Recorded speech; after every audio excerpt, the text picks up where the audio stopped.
401ks, and I mean everybody benefits. But we have record stock markets. Companies have never done well, and most importantly, if you think about it, after 4 years in which Biden got much less than $1 trillion of investment into our country, in just actually it was taken over 11 months, even though we're 12 months. In 11 months, we've taken in more than $18 trillion. So they did less than $1 trillion, Scott, in a period of 4 years, and we've done $18 trillion in less than 1 year. So there's never been anything like that. No other country has done those numbers, by the way, in history. 10 years ago, one country did $3 trillion. No other. We did $18 trillion is being invested now. Thousands of businesses, plants, equipment all over the country are being built right now. And they're going to be opening pretty soon. And when they open, you'll see numbers like nobody's ever seen before. The economy is doing amazingly well. I wish the press would report it, but people are finding out. They're seeing it. It's coming. It's becoming pretty evident. It's hard to hide. Biden inflation, which is really stagflation, cost the typical family $34,000. Think of that, $34,000. But after 1 year, growth in real incomes is outpacing inflation by more than $3,000 under Trump. So one cost $34,000 and one made $3,000. That's a big swing. Gasoline has plunged to, think of this, over $4 a gallon, depending on where you are. In California, it's $7, $8 a gallon. I was in Iowa, and they had $1.85, because I had it at $1.99 a gallon. And I was corrected by two farmers that said, I just bought my gasoline for $1.85. So, Chris, you have to be doing something right, you and Doug, right? But I don't want to give you too much confidence. You got to keep it going. We're drilling, I think I can say we're drilling more than at any time ever in the history. We're taking out more energy out of our land, but specifically, if you look at oil and gas, we've never been anywhere even close. Is that a correct statement? That is correct. All-time records. Yeah, great. It's a great job. Well, it's supply and demand, so that's going down rapidly. And you know, when energy goes down, everything else goes down. They tried to do their thing. It was a disaster. Then they ran back very late to the Trump policy, but they didn't do the Trump policy. They cut leases. They did everything that they could do, but they lost it, and they were very high. And we're now less than $2 in many areas, $2.30 a gallon average. Grocery prices, airfares, hotels, car payments, and rent prices are coming down very fast. And you don't hear the word affordability issued by the Democrats anymore. Now they're going into other things because they're getting beaten badly on affordability. Remember that when I was elected, I came into office, I inherited a total mess, starting with eggs, which were 4 times higher than they were just a year before. And Brooke got them down very quickly before Easter. They said they wanted me to buy plastic eggs for the egg hunt, at the very famous egg hunt at the White House. Sir, would you buy plastic eggs? And we'd buy a lot of, like 100,000 eggs. I said, we're not going to buy plastic eggs. And by the time we had the egg hunt a few months later, we had the prices down pretty good. And now they're really low. Now they're at a very low level. So we really have, you don't hear the word affordability because we inherited very high prices, and we inherited the highest inflation in 48 years. I say the history of our country. I think it sounds almost the same. Actually, I think 48 years sounds actually worse for some reason. So I'll go with the 40, because the press corrected me. I said history, and they said, it's not history, it's 48 years. I said, I'll accept that. And we had the highest inflation in 48 years. We have now as you saw yesterday with the Fed, I'm not a fan of his. He said that inflation essentially is not a factor. It's really been pretty amazing. I just put out a statement about his statements. I won't repeat them here because they're too angry. And thanks to our tax cuts, millions of Americans will soon receive record-setting tax refunds. You're going to get a lot of tax refunds, with the average refund expected to be over $1,000 higher than it has been at any time. So we're going to be getting some pretty good refunds, a lot of people. If congressional Democrats had their way, Americans would right now be facing the largest tax hike ever. You know, their proposal was to raise taxes very substantially. And our proposal, which is in the great big beautiful New Deal, it's a New Deal in its own way. It's a Republican version of the New Deal. Right behind you is a nice picture of FDR. This is a much better deal than the FDR deal. But we have the great big beautiful bill, and it's given tremendous tax cuts and a lot of other things. People are now finding out how good it is, and it's just kicked in as of January 1st, by the way. So we're really starting to see it. Even though it's a month, we're really starting to see it. The U.S. economy would be cratering if they had won this election. Our country would be in very bad shape. Would be maybe not much of a country anymore. I don't think it would be a country anymore. They were doing everything wrong, but they were going to give you the largest tax hike in history, and we're giving you the largest tax cut in history in the great big beautiful bill. In addition, I think it's very good. I think it's very important. You have no tax on overtime, no tax on tips, and no tax on Social Security. But you also have, you're getting this is the first time this ever happened. If you buy a car, you go out and borrow money, you get an interest deduction. You take the interest rate, the interest that you're paying on the loan, you're able to deduct it for income tax purposes. So that's a first ever, and I think it's going to be great for everybody, including the car companies. I was in Detroit 3 weeks ago. I went to the Ford factory, spoke to the General Motors people. It's all the same. They're doing better than they've ever done. The factory I went to was like a World War I, earlier than World War I factory, opened up. One of the oldest buildings, but one of the biggest. And Ford was getting ready to close it a couple of years ago, and then they saw that I was doing well, and it looked like I would have a good chance of winning. And they kept it going, barely going. And last week they announced, during my visit, they announced that they're going to round the clock production. They never thought it was. I said, did you ever think? I spoke with Bill Ford and the president of Ford. They were both there, and they said, we can't even believe it. We were going to close this building 2 years ago, and now it's going round the clock. He said, we cannot. I mean, they said, we wish it was twice the size, but they're now building additional plants in the United States, as is everybody else. You have AI building, but the car companies, I love the car companies, and you have them, they're all coming back. They're coming back from Mexico, they're coming back from Canada, they're coming back from Japan, and they're coming back from Germany, all over Europe. They're coming back, they're building here because they want to avoid the tariffs. They don't want to pay the 15%, in some cases 25% tariff. Could be a lot higher than that if it wasn't working. So because of that, they're all coming back. One statistic yesterday that Scott told me is that for the first time ever, tell them about the steel in Japan, that we are now making more steel. Go ahead, please. So yesterday they reported for the first time in 26 years, the United States of America produced more steel than Japan. Wow. And that is entirely driven by your tariffs. Amazing. Think of it.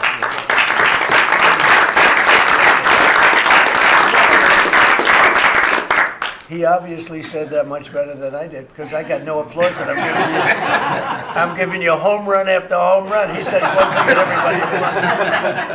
I should have saved that one for myself. No, but think of it. First time, and they read almost 30 years, but I guess it's what, 26, 27 years, that we are now producing more steel than Japan. Japan being a big steel producer. Japan and other countries really took our steel production away from us. Now, if you think of this, 3, 4 years ago, the steel companies were all closing up. We worked a fantastic deal with U.S. Steel. We saved U.S. Steel. And now it's all coming about. But and that's just the beginning. There are a lot of steel plants right now being built.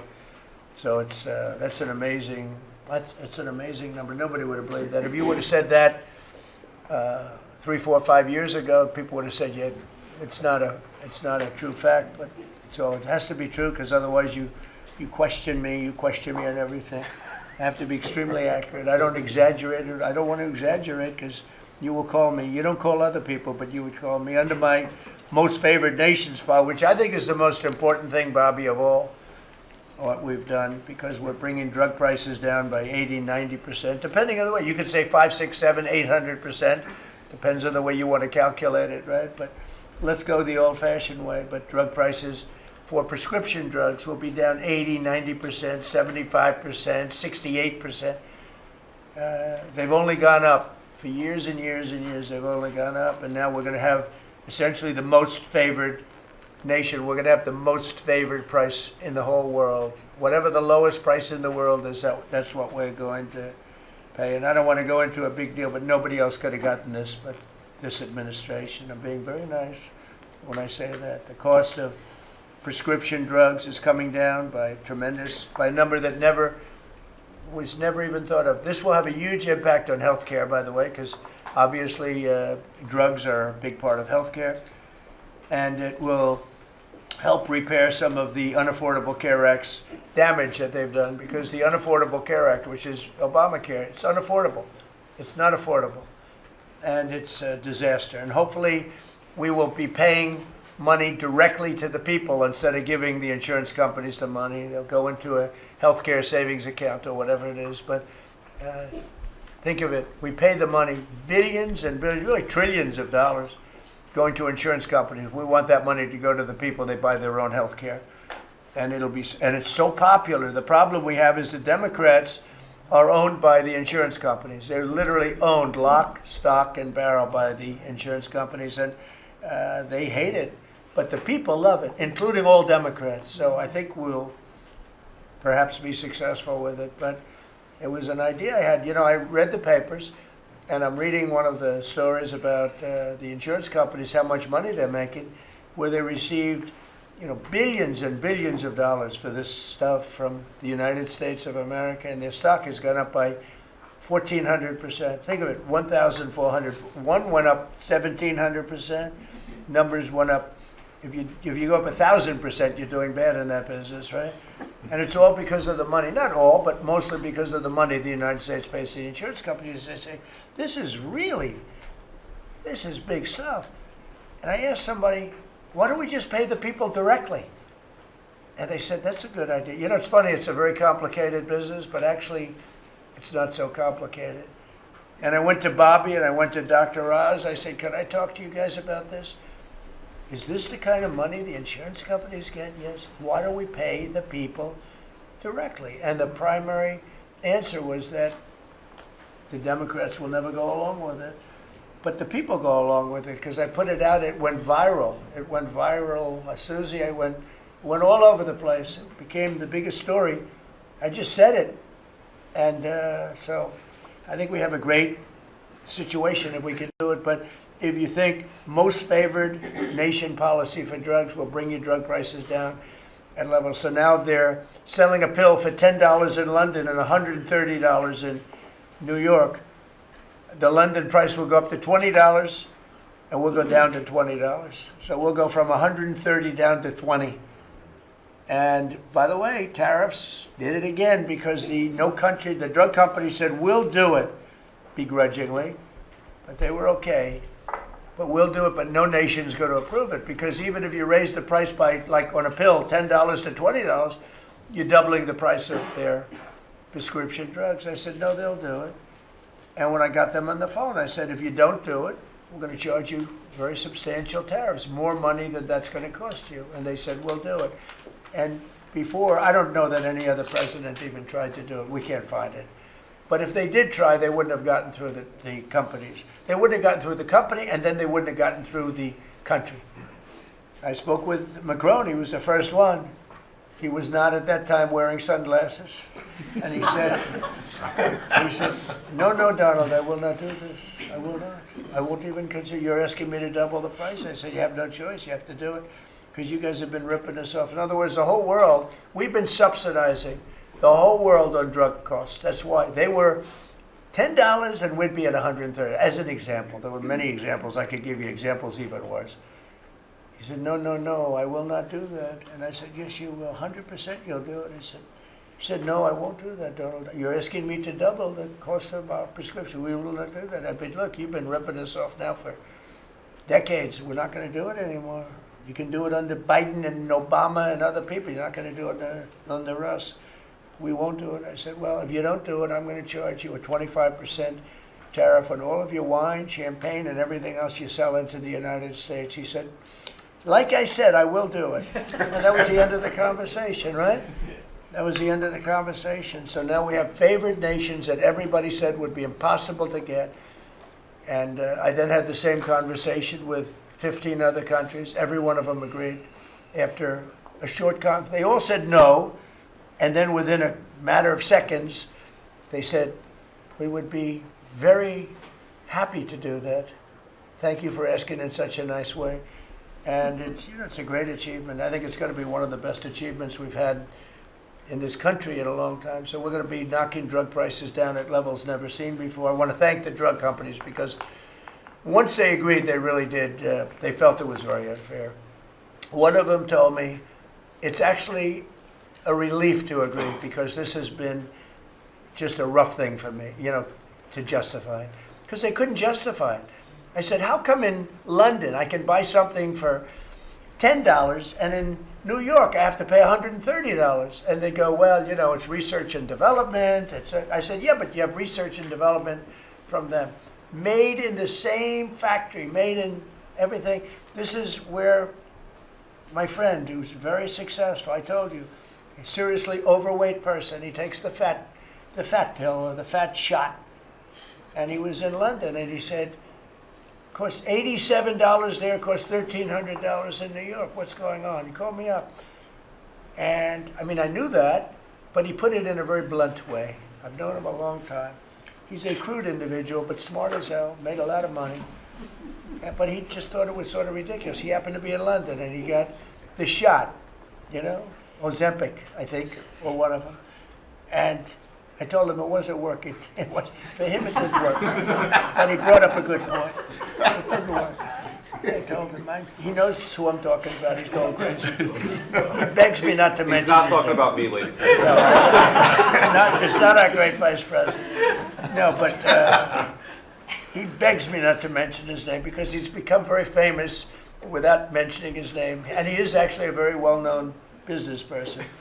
But he did make a point. But I knew the point very well. We were always paying far more than any other nation. We were subsidizing the world. Right now, there's no more of that. So we're going to be bringing the drug prices down at numbers never seen before. It's going to have a huge impact, positive impact on healthcare. So with that, we are going to ask a couple of people to say a few words. And we're not going to go through the whole table because the last time we had a press conference, it lasted for 3 hours. And some people said he closed his eyes. Look, it got pretty boring. In all fairness, I love these people. But there's a lot of people. It was a little bit on the boring side. But I didn't sleep. I just closed them because I wanted to get the hell out of here. Some of them, I didn't sleep, by the way. I don't sleep much, let me tell you. But it's funny. Some of them got me in a blink. When you go like, and they took me at the closed segment of my cycle. And they said he's sleeping. And besides that, Marco, between these two guys, if I was sleeping, they'd be waking me up very fast. They'd be knocking me, come on, you got to wake up, boss. But no, we've had great meetings. Look, we're the most transparent presidency by far, and I love going around the room, but we're going to pick a few people. I think I would like to ask Steve if he could just give us a brief description of how well we're doing in the Middle East, because we have peace in the Middle East now. There's a couple of little minor flames that we put out very easily. And very importantly, we got our last hostage back, which is incredible. Unfortunately, this was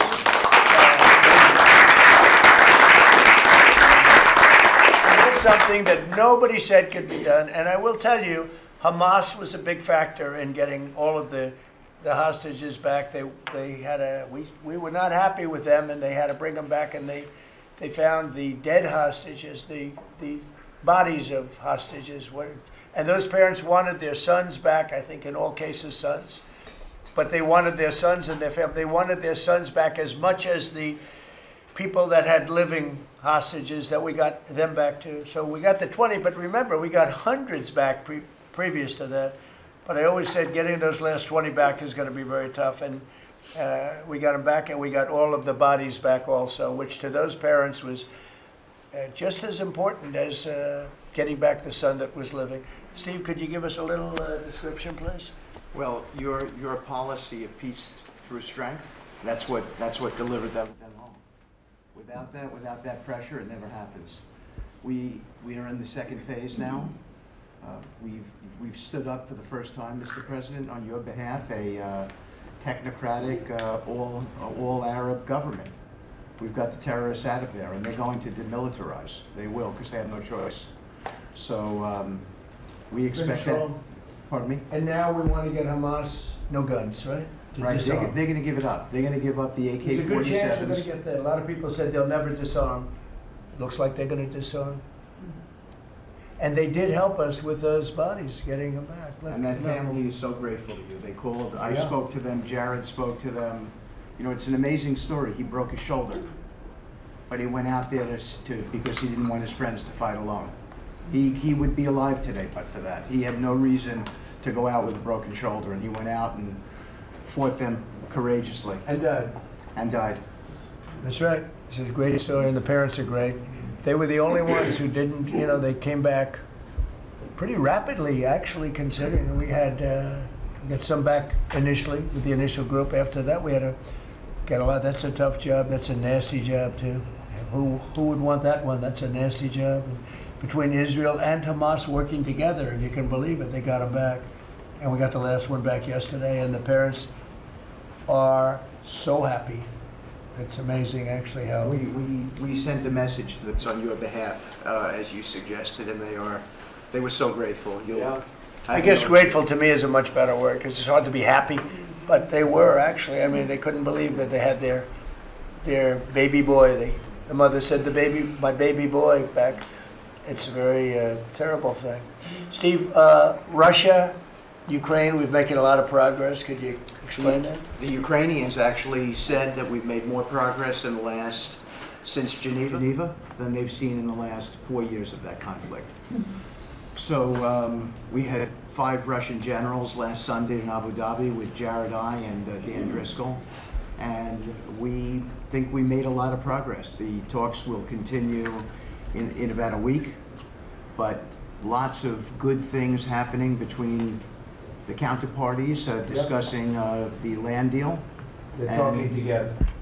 We have a security protocol agreement that's largely finished, a prosperity agreement that's largely finished, and I think the people of Ukraine are now hopeful and expectant that we're going to deliver a peace deal sometime soon. And because of the cold, extreme cold, they have the same that we do. I personally asked President Putin not to fire on Kiev and the cities and towns for a week during this. It's extraordinary. It's not cold. It's extraordinary cold, record-setting cold. Over there too, they're having the same. It's a big pile of bad weather, the worst. But it was. It really. They said they've never experienced cold like that.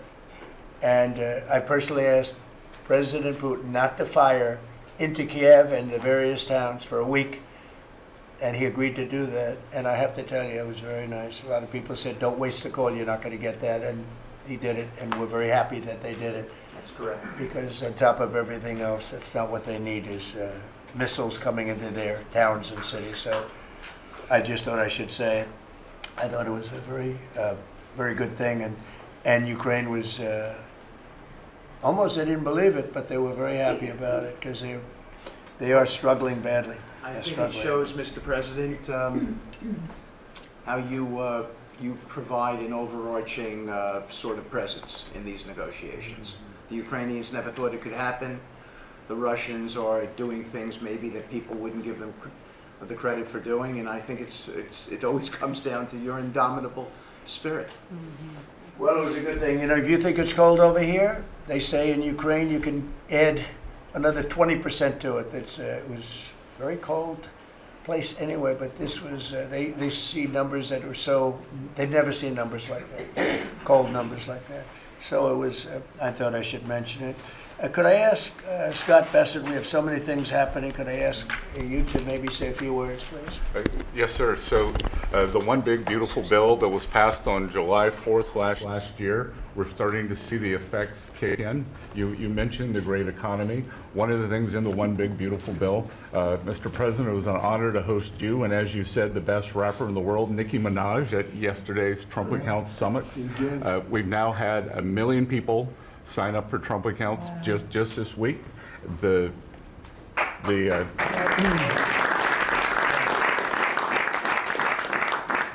think there'll be 25 million families who are eligible. The segment that you and she did has 1 billion hits.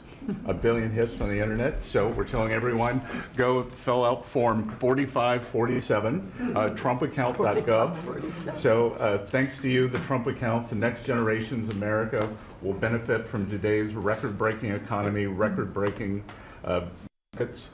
Sir, when we came in, the Biden administration had destroyed the American people with the 3 I's: immigration, inflation, and interest rates. Immigration, check, you close the border.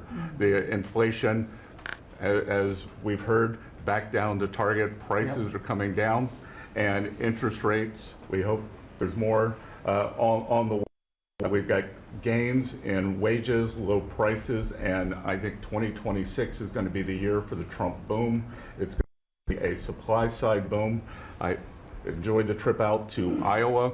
In the diner, the staff there was thanking you for the no tax on tips, and they're expecting big refunds. From that, we saw the CEO of John Deere, who said, thanks to your tariffs, new plants in Indiana, Carolina, Two massive plants being built by John Deere. And he's the chairman and CEO, wonderful guy. And I said he was at the event we had in Iowa, which is appropriate, John Deere, Iowa. But I said to him, so what are you doing? He said, we just announced 2 massive plants. In fact, they're going to have 1 plant for excavators. And he said, there hasn't been an excavator built in this country in 50 years or something. He said, they're taking it out of Japan and they're moving it into the United States. 2 very big plants. And I said, so why are you doing it? He said, because of you and because of tariffs. I said, if we didn't have tariffs, would you be doing it? He said, absolutely not. So it's very important, and I hope we're going to be successful with the Supreme Court case, because we're waiting, and we're taking in hundreds of billions of dollars, and we don't want to give it back, number one. And number two, and you know, the people that are fighting us on that case, by the way, are China-centric. These are people that are for China, but they're also outside of the United States. These are countries that have ripped us off for years and years, charging us tariffs. And now we're doing an amazing job, and we're getting it back. We're getting it all back and then some. And they're the ones that are leading that lawsuit that we have in front of the United States Supreme Court. So it's a very important lawsuit for our country. And hopefully it's going to work out. We're waiting a long time, but hopefully it's going to work out. We've taken in hundreds of billions, even trillions of dollars, and certainly we've taken in trillions of dollars of, you know, a big part of that $18 trillion that's coming in is because of tariffs that are coming in. They're building because they don't want to pay the tariff, and the tariffs are very, you know, steep. They could be much steeper. You probably saw I put out a truth today, and the tariffs could be much steeper. We've been actually very nice about it. But even being nice about it, we've taken in hundreds of billions of dollars. And honestly, they've given us tremendous national security. The power that we have because of that. They have given us tremendous strength and national security. Go ahead, Scott. Yes, sir. And the IEPA power you used on the tariffs, as you said, we're bringing in tens of trillions of investments. The tens of trillions of investments turns into factories construction, which turns into factory jobs, which turns into consumer spending. You've right-sized the government, so government employment is down, private sector is up. Growth was a stunning 4.7, 4.8% in the past 2 quarters, biggest back-to-back gains in a decade, and we are doing that with government finances improving. So that will bring down the borrowing costs, the calendar year budget for 2024, 7% deficit to GDP, highest when we weren't at war, not in a recession. all the way down to 5.4% and getting better. Biggest decline since 2014.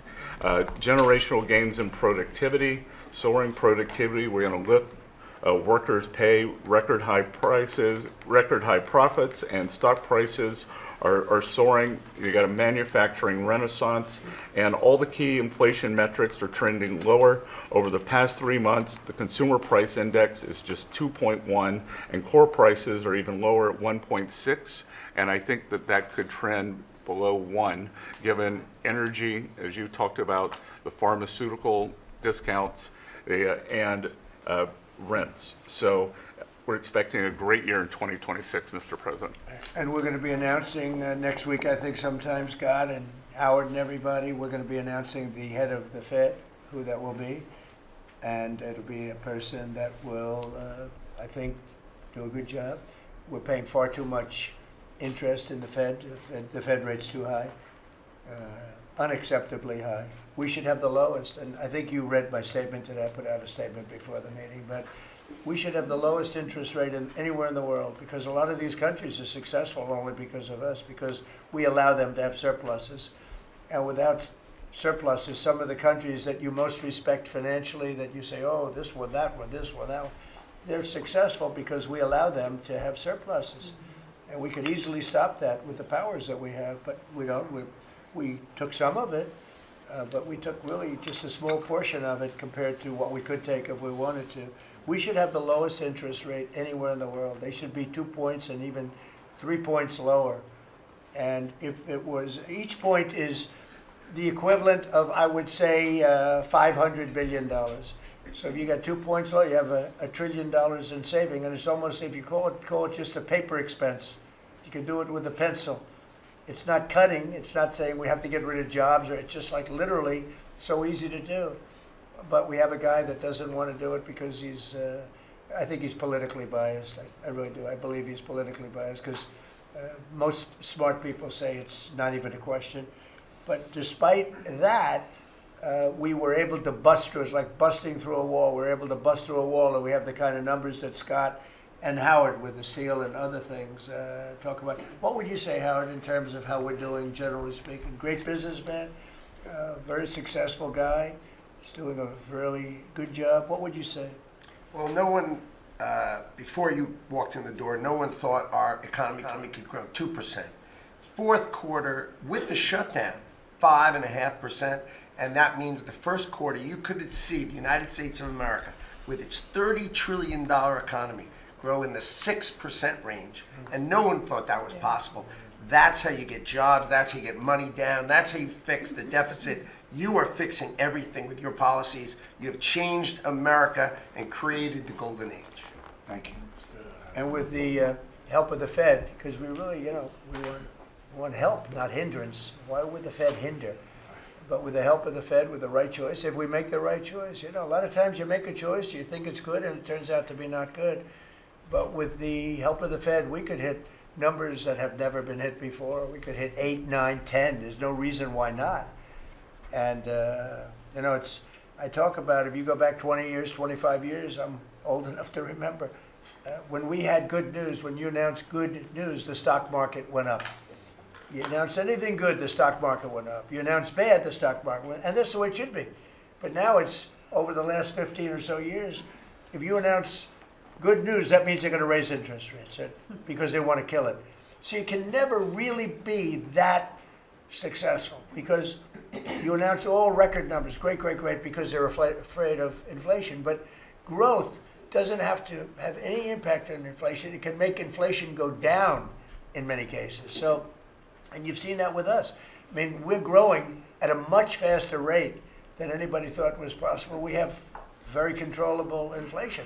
With Biden, we were getting killed, and we had the worst inflation in 48 years in history, in the history of our country. And that's with going down. So growth is a great thing. It doesn't mean inflation. And I want to go back to a system where when we announce good news, they say, that's great. We can lower interest rates instead of raise interest rates. And by the way, if inflation comes, we'll take care of it when it comes. But, they're trying to guess it, and they're trying to get it 10 years before in advance. And, we want to make this country greater than ever before, and I think we're doing that. But we want to make it that when we announce great news, everything goes up. If we announce bad news, that happens too. We bring it down, and we control, and we do what we have to do. But we can have numbers in the upside like nobody's ever seen before. I want to ask Bobby to say a few words, if he would, about some of the incredible things that we've been doing in your department with Oz and everybody else. Mr. President, we're in the process of implementing your great healthcare bill, which is going to increase affordability, drive down costs, and increase the quality of healthcare for every American. You mentioned MFN, Most Favored Nation. We now have agreements with 16 of the 17 drug companies. And you asked us to do something. Clinton had promised to do this, Biden had promised to do this, Obama, Bush had all promised to do it. None of them succeeded. It was regarded as impossible, and you made it 10 times harder. As you said, not only do I want MFN, but I want them to all reshore their production to this country. And they don't have any money to do it because we've taken it all from them. And I want to make sure we continue to lead the world in innovation. We succeeded in all of those goals. And the proof that we did that is after we signed those agreements, the stock prices for those companies went up $1.3 trillion. Amazing. And they are reshoring. Eli Lilly is building 6 new plants, including an API plant. So the next time that we have a pandemic in this country, we're not going to be stuck buying API from China, who cuts us off. We're going to be able to make it right here. Novo Nordisk is building 4 new plants, and we are going to be releasing Trump RX so that every American can get the lowest prices in the developed world. In some cases, they're going to be lower than the lowest prices in the developed world. And that's going to be happening sometime probably in the next 10 days. So we're doing rural health care. We sent out $10 billion last week. The states have that money. They're going to be giving it to rural hospitals sometimes in the next 2 weeks. And we're going to revolutionize rural health care in this country. You are raising the influx of federal dollars to rural health care by 30% over the next 5 years. So 30% every year, more dollars, federal dollars, are going to be flowing to them. It's going to allow them to rebuild their decaying infrastructure, to retain providers, and also to revolutionize the use of AI and other technologies, which is going to dramatically lower the prices for rural Americans and raise the quality of their health care. Brooke and I released the dietary guidelines, which have been received incredible acclamation from both sides of the aisle. We are going to change the food culture in this country. Brooke gives away $405 million a day to buy food for Americans. And the WIC program, the Head Start program, SNAP, school lunches, the VA, and the military, they're now going to be getting real food for the first time. And Brooke came up with the ingenious idea of requiring every store in this country that accepts food stamps to double the amount of real food that they're selling. And this is going to drive changes in the market, and it's going to lower the cost of meats, of proteins, of whole grains, of fruits and vegetables, so that every American will have in their reach an affordable meal that actually is real food. 70% of American kids now are, 70% of the diet of American kids is now ultra-processed foods. That's why we're spending $5 trillion in treating chronic disease in this country every year. We are attacking fraud. We have Oz finding hundreds of billions of dollars of Medicaid, Medicare fraud in states like Minnesota and California, and we are clawing back that money. We also accomplished something that every American has promised, which is prior authorization. Now we have 80% of the insurance industry that has agreed to eliminate prior authorization in almost all of their procedures. So that this is going to dramatically change the experience of every American with the healthcare system. When you go to your doctor at your point of care, before you leave that office, you will know whether the insurance company is going to pay for the procedure or not. And that is going to, as I said, change the experience. We're also doing price transparency, which you asked during your first term. It never got implemented because the Biden administration never enforced it.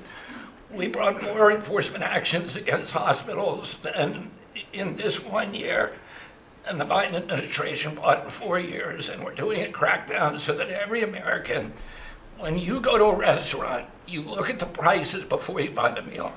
You ought to be able to do that when you go to a hospital, and by the time that we leave office, every American is going to have that guarantee. We're doing a lot of other stuff, but we were told to keep it short. So. And the autism that's moving along, really, is that We've commissioned now dozens of studies, maybe over 100, and we are going to get those done for you. Good. That's so important.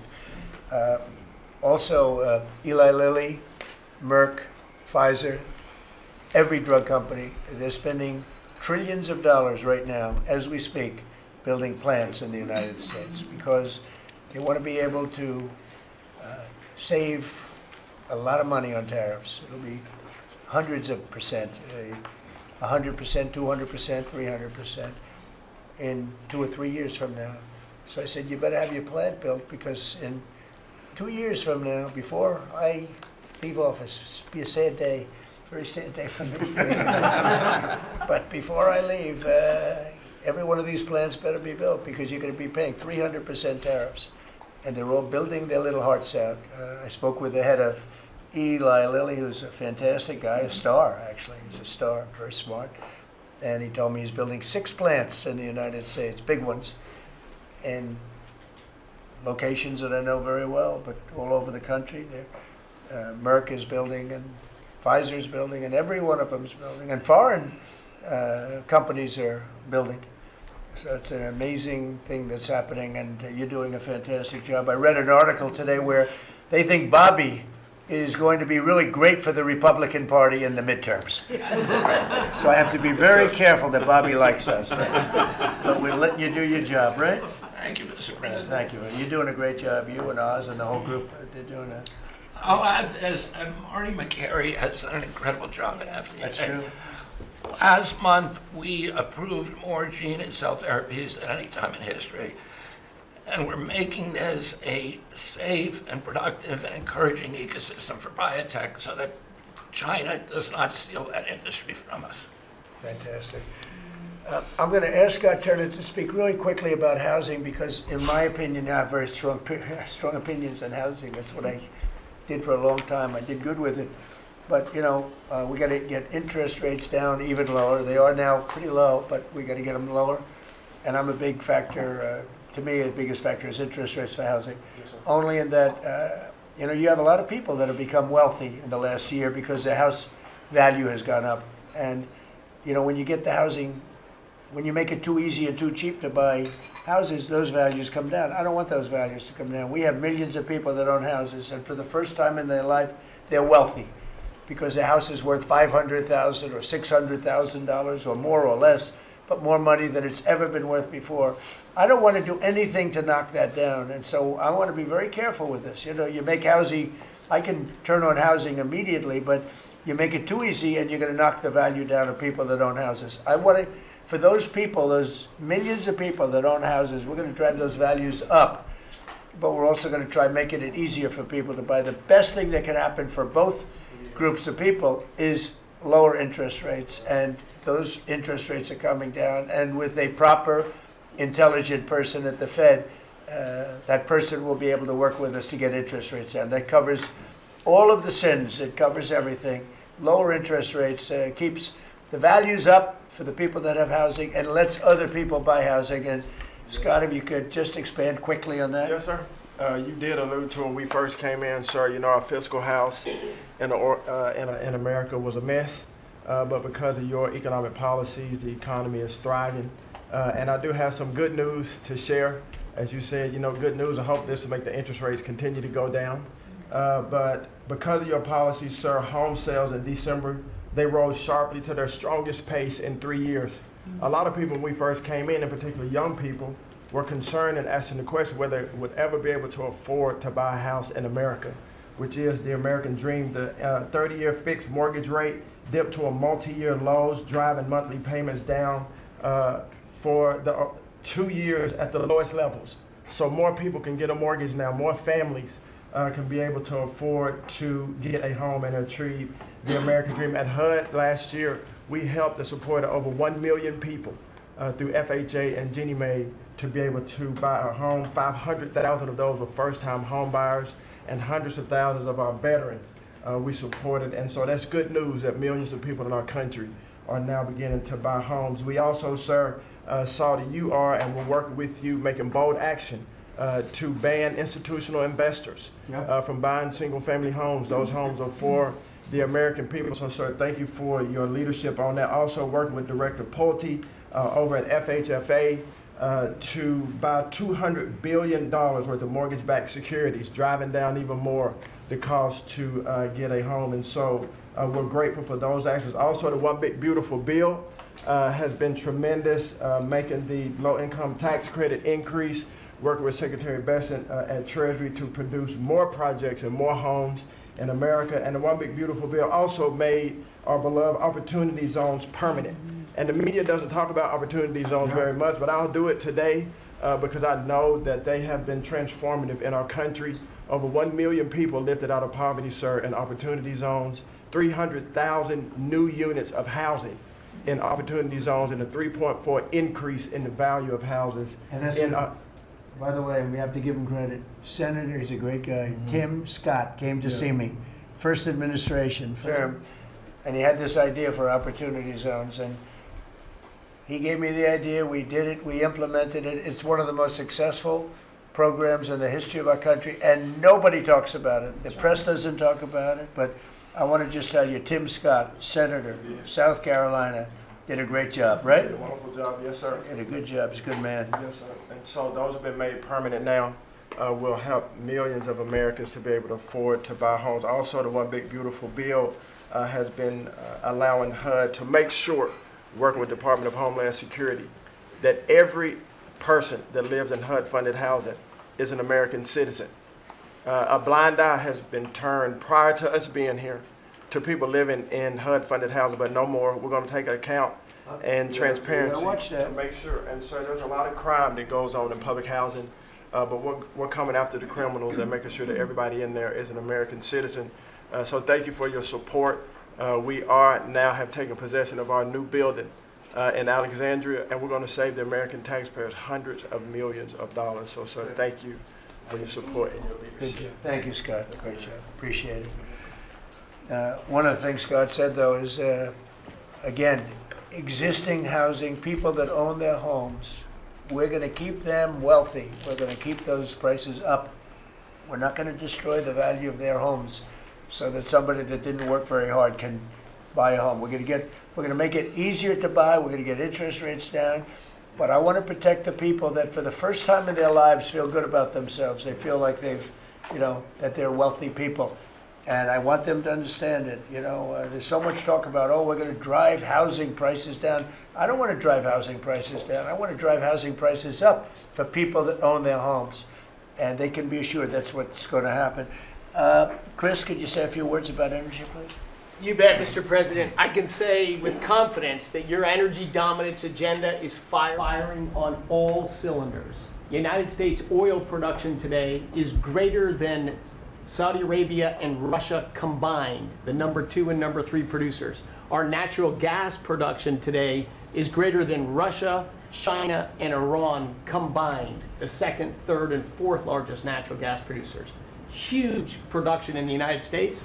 Secretary Burgum at the Interior Department has taken in more money on oil and gas lease sales in the first year of this administration than the entire 4 years of the Biden administration. And beyond oil and gas, 6 new coal leases under this first year of this administration from the Interior Department, and coal production is growing again in the United States after years of decline.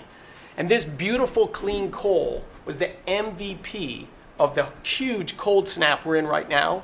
I can say with some confidence, hundreds of American lives have been saved because of your leaning in and stopping the killing of coal and revitalizing coal. Coal over the last few days, where we're at peak demand in electricity, has delivered 20 times more electricity than solar and batteries.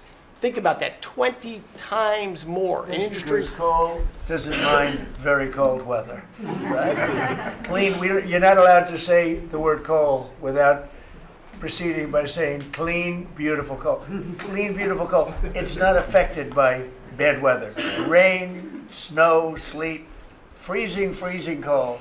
How does it react under freezing cold weather? It steps up and delivers big time. In fact, what coal did during this storm was deliver massively more electricity than it was delivering a month ago, because we needed far more electricity. Who can step up? The windmills, by the way, are all frozen. You know that they don't turn. The windmills aren't turning. The windmills that these fools paid for. The fool is this country, because the people that have the windmills get massive subsidy, and they make a fortune on windmills that don't even work, and they don't produce anywhere near what they should be. And it's the worst, most expensive form of energy there is. And by the way, Europe is destroying itself with the stupid windmills they're putting all over their beautiful areas of most magnificent landscapes in the world, and they're just destroying. Europe better get smart. Between immigration and energy, they're destroying. It's not recognizable. They've got to smarten up before it's too late. Please go ahead. Yeah, in New England, with somewhat European energy policies, at peak demand time, very cold in New England, wind, solar, and batteries that you were just speaking of delivered less than 3% of the electricity needed at peak demand time, and that's when it matters. Because if electricity goes out when it's very cold, people die. Over 200 people died in a smaller cold snap during the Biden administration. This was massively larger geographically. We've had no failure of the electricity grid, no failure of long-distance transmission lines. Local distribution lines have iced up and come down, and we have people from all over the country working to get those back up because people need their lights back on.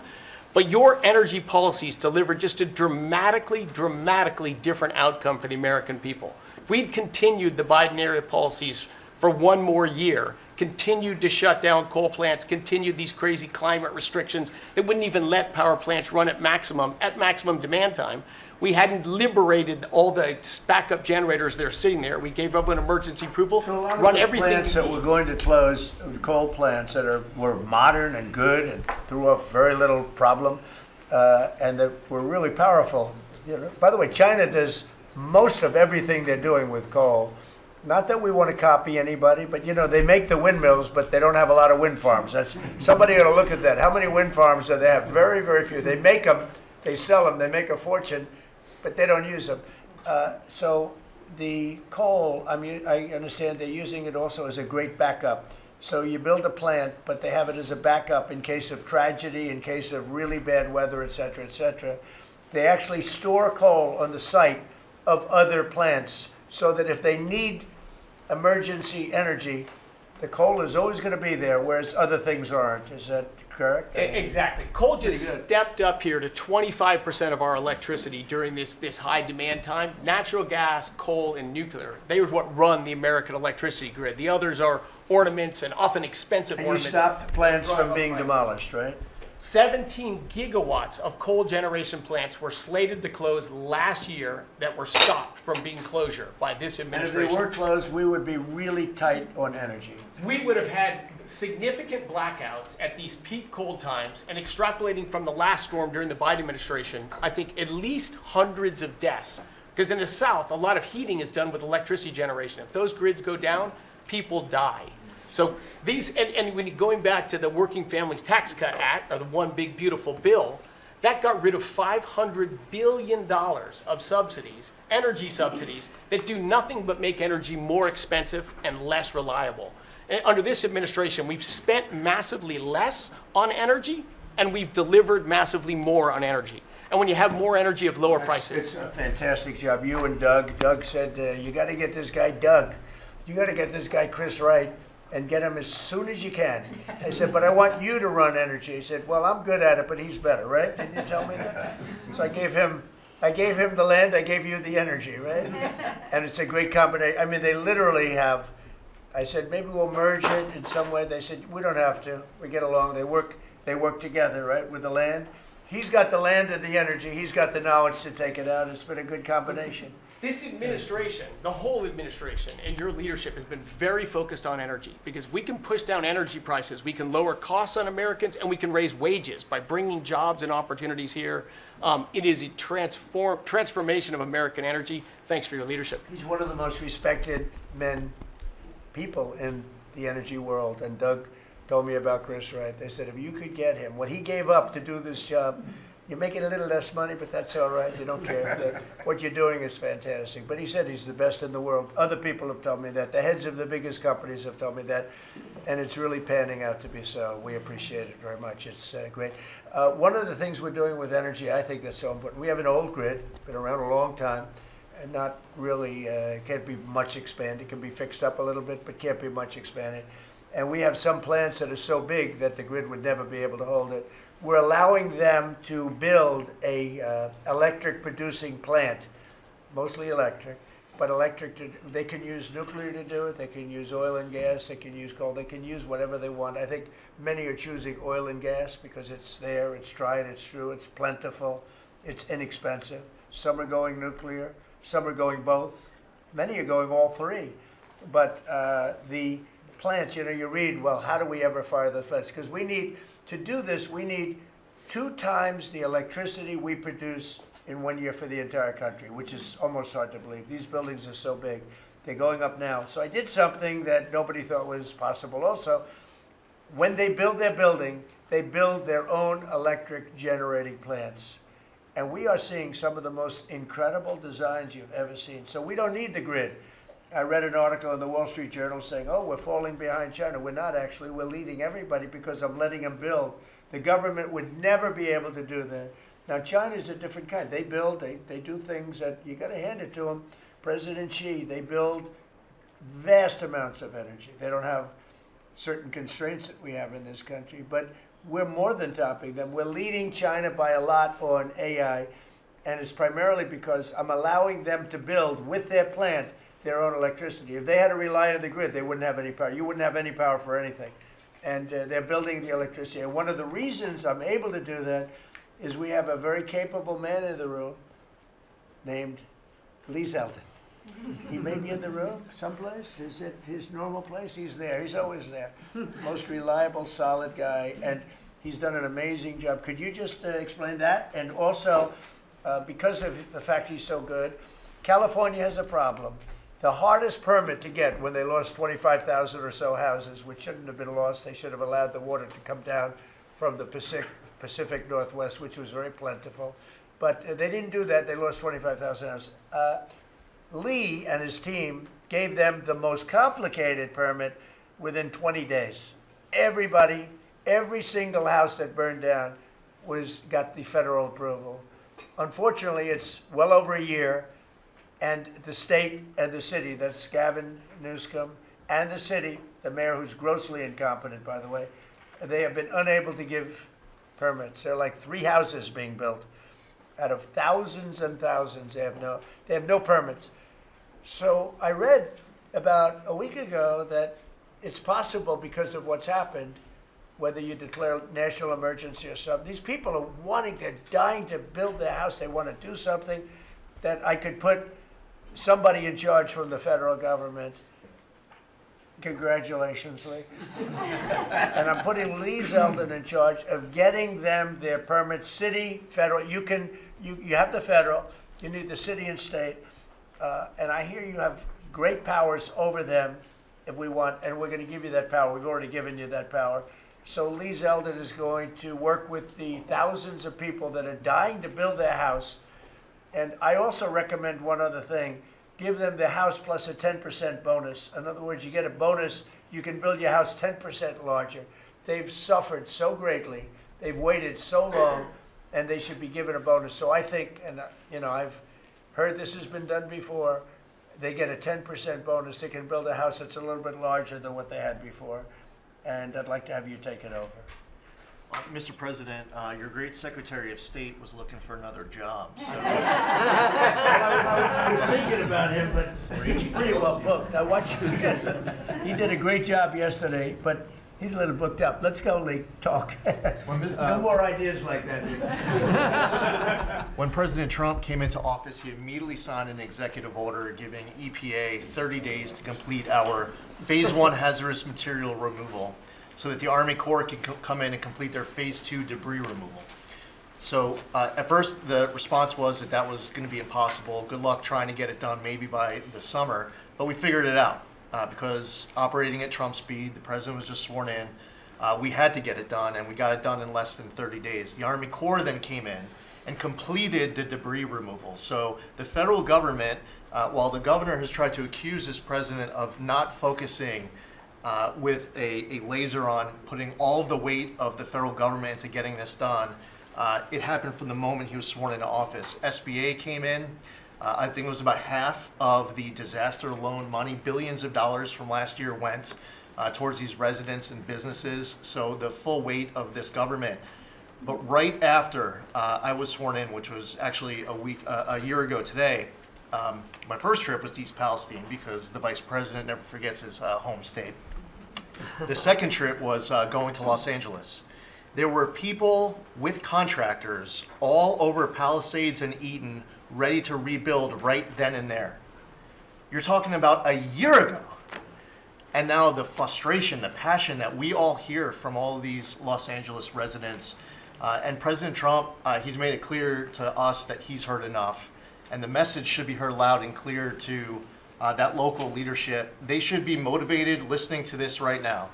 And when this cabinet meeting is over, if it hasn't been done already, is that they need to go into the office where these permits are just laying around, flip over tables if you have to, fire people if you have to, and get all of these approvals done so that people can rebuild their lives. It's been a year, and this president has had enough. So whatever you can do, you know, that's going to be very important. And it's so sad, those people, we were there a few days after the fire. You were there with me. We're walking down the streets. The people are devastated. The love that they had for that property was everybody was going to rebuild, and they thought they could do it immediately. They should have. We gave it to them so quickly, but they can't get their permits. They still can't build, and they're losing spirit too. I mean, a lot of people are losing spirit. And the other thing I'd like to talk to you about and other people about that happen to be sitting around the table. They want to build a low-income housing project right in the middle of everything in Palisades. And I'm not going to allow it to happen, okay? I mean, maybe it's politically correct, maybe it's not. I'm not going to let these people destroy the value of their houses. I built a lot of low-income housing. I made a lot of money building low-income housing. I know more about it than anybody. We're not going to allow this guy to build a low-income housing project on top of everything else in the middle of that mess that was created by the fact that they didn't allow water to come down from the Pacific Northwest, okay? And I'd like you to have that stopped, and stopped immediately. No financing. That might be you, Scott, because they'll come to you for financing. It's never going to be approved. You would never, but Scott thought it was a horrible thing. So there's going to be no financing for low-income housing. Let the people build their houses, and as fast as you can, help them, help the mayor and help the governor get their permitting done, okay? Yes, sir. Okay, thank you very much. Kelly, you know, I think you were just alluded to, are you helping some of the people out there with loans? Yes, Mr. President, thanks to your leadership, you also helped put the fires out. Your executive order got water to the scene in your earliest days of your presidency. So you've been there from day one. We've been out there twice now.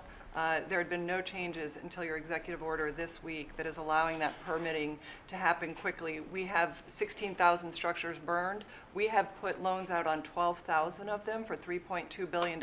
More than half of all the disaster money delivered in America went to that area.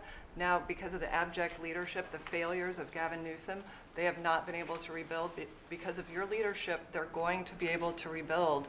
But that's not all you've done. They'll take the credit for it. Watch, it'll start, and they'll take the credit. Look at the great job we did. They would never. It wouldn't get built in 20 years, and it will be destroyed by building low-income housing next to luxury housing. History says that doesn't work too well. Go ahead. We're going to make sure that doesn't happen, Mr. President. Please. But under your leadership, you've ended at least 8 wars, okay? But probably the most important and underreported war that this president ended was Joe Biden and the Democrats' war on Main Street and hardworking families. We've seen it as I've gone across the country this month, 10 different states, and we saw it when we were together in Iowa. Hardworking families, farmers, small businesses expressing gratitude, lined up to thank you. I was out with our great Vice President last week in Toledo, Ohio. They are thanking this administration for getting Main Street back. The Trump tax cuts, the tariffs, deregulation, it's all rocket fuel for hardworking families in Main Streets. And I see it whether it's talking about small business expensing, 100% accelerated from Made in America factories, the 20% pass-through, but it's also working families where they have expanded child tax credits, increased standard deductions, permanent low-income tax rates, health savings accounts, Trump accounts. This president is delivering for Main Street. It's the most underreported story in this country, and I see it in Main Street businesses. All-time small business confidence hit a record under this president last year after the Trump tax cuts. All-time small business formation now at 36 million small businesses, and a record $100 billion out from SBA because a record number of people want to invest in this country and hire. And whether I've talked to manufacturers about tariffs, they know that this president is bringing manufacturing back, just like Prince Manufacturing in Macon, Georgia. 500 employees machining parts for our defense, our agriculture, our automotive, our aerospace industry. They're going to hire 500 more people this year because of tariffs, because of the Trump tax cuts, and because of SBA lending. And I see this state after state as I've gone across the country, talked to hundreds of business owners, walked dozens of factory floors. This is not being covered, but it's going on in America. The number one problem is they need skilled workers. And this is something I'm working on with Secretary Chavez-Urimer. I'm working across the administration to ensure that we empower our small businesses. 98% of our manufacturers meet the small business definition. So Ford has 5,000 small manufacturing suppliers. The $18 trillion you brought in is creating an economic boom like none we've ever seen before. We are going to have 7% GDP growth. GDP now is probably underestimating where it is in 4Q, but with interest rates going down, with regulation going down, these are all taxes on small businesses, and those are going away. And thanks to President Trump, your leadership, we are seeing Main Street boom. Hardworking families have $1,000 already in their pockets, and when they get their $1,000 refund tax, I hope they all remember that every Democrat voted against them getting their tax refunds, because this is what our administration is doing, is powering your incredible economic agenda forward on Main Street. Thank you very much. Great job. I do want to say that on my left, I have a man who's doing a fantastic job, and on my right also, but we're spending a tremendous amount of time and effort on building our military. We largely rebuilt the military during my first term, fortunately, and we're greatly enhancing it now. We're going to be doing something new. We're bringing back the battleship, and I thought, like you remember the battleships from the great Iowa and Alabama, Missouri, those unbelievable scenes that you see, Victory at Sea. You'd see these incredible ships, and I thought they were powerful, but the battleships that we're building are going to be 100 times more powerful than those beautiful works of art. I mean, they were magnificent, all steel. We have the steel now, and we're going to be doing that as an enhancement, but our military is very strong. You may want to say something about the large fleet of ships that's heading over to the Middle East. Well, Mr. President, you had to, like so many other cabinet members have referenced, rebuild the perception of America. And at the Department of War, that meant reestablishing deterrence. What happened in Afghanistan, what happened in Ukraine, a war that never would have occurred, what happened on October 7th in Israel, never would have happened under President Trump. So as a result, we're having to rebuild how our enemies perceive us. And when President Trump said, we're not getting a nuclear, Iran, you won't have a nuclear bomb, he meant it. And we sent those B-2s halfway around the world, and they never noticed. When he said, we're not going to tolerate trafficking drugs anymore in our hemisphere, we treat them like the Al-Qaeda of the Western Hemisphere, he meant it, and we're executing that. When you said, Mr. President, we're securing the border, the military was proud to do their part alongside Homeland Security to do that. Same thing with Iran right now, ensuring that they have all the options to make a deal. They should not pursue nuclear capabilities, and we will be prepared to deliver whatever this president expects of the War Department, just like we did this month. No other military in the world could have executed the most sophisticated, powerful raid not just in American history, I would say in world history. What those men did going downtown, another country, the most secure place in the most secure base in the middle of the night without anybody knowing until those simultaneous bombs dropped 3 minutes before the helicopters dropped. No other country could coordinate that. No other president would have been willing to empower those warriors that way to be that effective. And that sends a message to every capital around the world that when President Trump speaks, he means business, and we are reestablishing deterrence at the War Department, Mr. President. Thank you. Great job you're doing. Just to finish up on that, the Somalian pirates over the years have pirated, stolen many ships. They would get large amounts of money for the ship. You know, you have $1 billion ship, and the insurance companies didn't want to fight because, you know, some of those ships are very flammable. They're carrying millions of barrels of oil. Very flammable, very dangerous situation if they're shot at. So they wouldn't fight. We notified them a number of months ago. Anybody that does that gets the same treatment as a drug dealer sending their drugs in from Venezuela or anybody else. As you know, it's 97% down by water. So the drugs coming in by sea or by water is down 97%. Now we're also starting. That was the more difficult route. Now we're starting to do that by land also. It will be, you'll see that happen as they come in and kill our people with drugs. I think the real number is 300,000 people a year, not 100, but whatever it is, it's a lot of people, hundreds of thousands of people. They're going to get hit.